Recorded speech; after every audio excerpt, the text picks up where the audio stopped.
नमस्कार दोस्तों, स्वागत है आपका हमारे आध्यात्मिक चैनल पर। आज हम बात करने वाले हैं भगवान शिव के उस रहस्यमय स्वरूप की जिसे सुनकर हर कोई हैरान हो जाता है। जी हां, शिव जी की तीसरी आंख, जिसे ज्ञान चक्षु, त्रिनेत्र और त्रिलोचन भी कहा जाता है। क्या आपने कभी सोचा है यह तीसरी आंख वास्तव में है क्या? क्या यह केवल प्रतीक है या वास्तव में भगवान शिव के माथे पर एक दिव्य नेत्र स्थित है? वेदों और पुराणों में इस तीसरी आंख का क्या महत्व बताया गया है?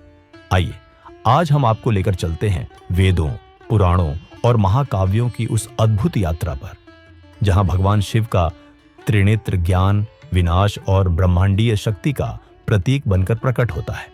शिव की तीसरी आंख केवल ज्ञान का प्रतीक नहीं है, यह सत्य का उद्घाटन भी करती है। जब यह खुलती है तो माया, मोह और असत्य का विनाश हो जाता है। यही कारण है कि इसे विनाश का प्रतीक भी कहा गया। यजुर्वेद रुद्र सूक्त 3.60 में एक अत्यंत प्रसिद्ध मंत्र आता है, जिसे हम सब महामृत्युंजय मंत्र के रूप में जानते हैं। त्र्यंबकम यजामहे सुगंधिम पुष्टिवर्धनम उर्वारुकमिव बंधनान मृत्योर्मुक्षीय मामृतात्। यहां त्र्यंबक शब्द अत्यंत महत्वपूर्ण है। त्रि अर्थात तीन, अंबक अर्थात नेत्र। इस प्रकार त्र्यंबक का मतलब है तीन नेत्रों वाले भगवान शिव। इस वैदिक मंत्र में शिव को तीन नेत्रों वाला, सुगंधित, पुष्टिवर्धन और अमृत स्वरूप कहा गया है। यहां तीसरी आंख अमृतत्व, आध्यात्मिक उन्नति और मृत्यु के बंधन से मुक्ति का प्रतीक है। यही वजह है कि महामृत्युंजय मंत्र को मोक्षदायक और आयुष्यवर्धक माना गया है। इस प्रकार यजुर्वेद शिव के त्रिनेत्र स्वरूप की सबसे प्राचीन गवाही प्रस्तुत करता है।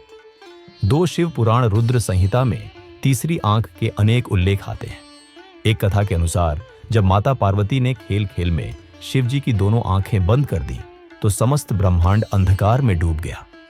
तभी शिव के ललाट से एक अग्नि ज्वाला प्रकट हुई, जिसने ब्रह्मांड को आलोकित कर दिया। यही उनकी तीसरी आंख का प्राकट्य था। 3. रुद्र संहिता तृतीय खंड अध्याय 91 में वर्णन आता है, जब कामदेव ने शिवजी के गहन तप में विघ्न डालने का प्रयास किया, तब शिवजी अत्यंत क्रोधित हो उठे। उनकी तीसरी आंख खुली और उसकी अग्नि से कामदेव भस्म हो गए। इस घटना को कामदहन कहा जाता है। 4. शिव पुराण के महात्म्य खंड चौथे अध्याय में चंचुला नामक कथा आती है, जहां शिव के त्रिनेत्र स्वरूप का अद्भुत वर्णन है। उसने सनातन देवता त्रिनेत्रधारी महादेव को देखा। 5 मुख और हर मुख में 3-3 नेत्र थे।